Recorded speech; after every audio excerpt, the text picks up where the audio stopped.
各位网友，大家好，我是包明。这期的话题，我们说的是拜登新制裁清单将中国的军工企业一网打尽。在特朗普政府时期美国开始对中国的军工企业展开制裁，公布了所谓的实体清单，华为、浪潮、移动、电信、中芯国际等公司列入清单。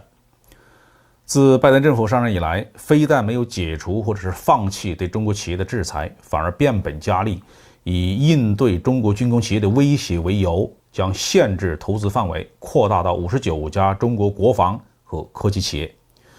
包括研制军用飞机的中国航空工业集团公司，研制航空发动机的中国航空发动机总公司，研制导弹、火箭和卫星的中国航天科工，研制陆军重型装备车辆的中国兵器集团，研制军舰的中船重工，研制核电站和核动力的中国核工业集团等等，通通都被纳入制裁清单，可以说将我们中国军工巨头是一网打尽。中国的这些军工企业按理说并没有美国资本的投入，那么拜登政府又为何实施制裁呢？有分析认为，美国的目标不只是这些军工巨头，而且还包括他下手的这些企业。美国的真正目的是让中国军工企业无法在民用市场上挣到钱，让中国军工附属企业失去从资本市场上募集资金的能力，失去研发资金的来源。当然了，这个是在美国资本市场的。美国的最终目标是要让中国与美国在高科技武器研发的竞争中落败。冷战时期，美国军工企业一般都有民用产品，而苏联的军工企业都只经营军品，后果是苏联被军备竞争拖垮。美国显然是想让中国的军工企业步苏联的后尘，让我们中国的这些军工企业失去在民用产品市场的竞争力，失去募集创新资金的能力，成为中国经济发展的包袱。可见美国已经认识到中美两国在军事经济层面的竞争关键是科技创新。中美在常规武器领域的竞争在未来几十年会非常的激烈，美国还不想输。近年来，美国军工产业的发展相比中国出现了颓势，投入巨资研发了一大批失败的产品，包括电磁炮、滨海战斗舰、激光武器，还有朱姆沃尔特级的驱逐舰 F-22、F-35 等等。与之相反的是，中国在隐形战机、驱逐舰、无人机、高超音速武器等多个领域正在赶超美国。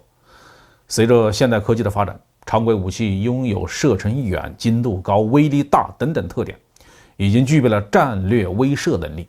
中国军队因此拥有了拒止作战能力，让美国失去了在亚太地区的军事优势，未来还会影响全球战略格局，这是美国最为担心的。未来中美还会在包括航母、五代机、高超音速武器、无人机、人工智能、激光武器这些领域展开激烈的竞争。美国必然要想办法遏制中国军工的技术创新能力和市场的盈利能力。美国这一次制裁就是要逼着中国的军工企业走上前苏联的老路，也就是只做军工产品，让这些企业失去造血的功能，完全成为国家财政的负担。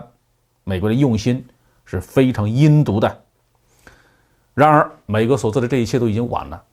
因为这些军工企业已经完成了体制改革和业务整合，都变成了大型的军工集团，主营业务包括中国武器市场、国际武器市场和大量的民用市场。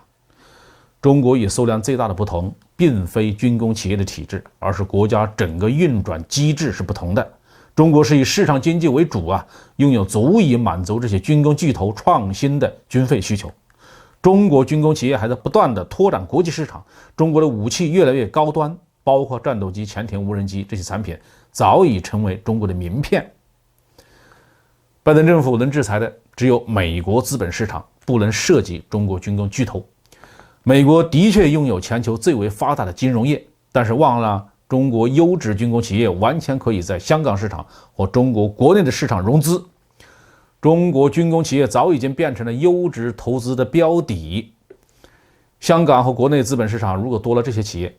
也会给投资带来更多的选择。可见，美国想以此打赢与中国的高科技武器竞争，正面较量赢不了，又想靠釜底抽薪的资本限制来实现目的，中国的军工巨头完全可以变成中国资本市场上的领头羊，未来将会有更多高科技武器装备部队，抢占更多份额的国际市场，给中国人更多的投资回报。我看呢，美国的制裁没什么了不起。好，今天话题就说到这里。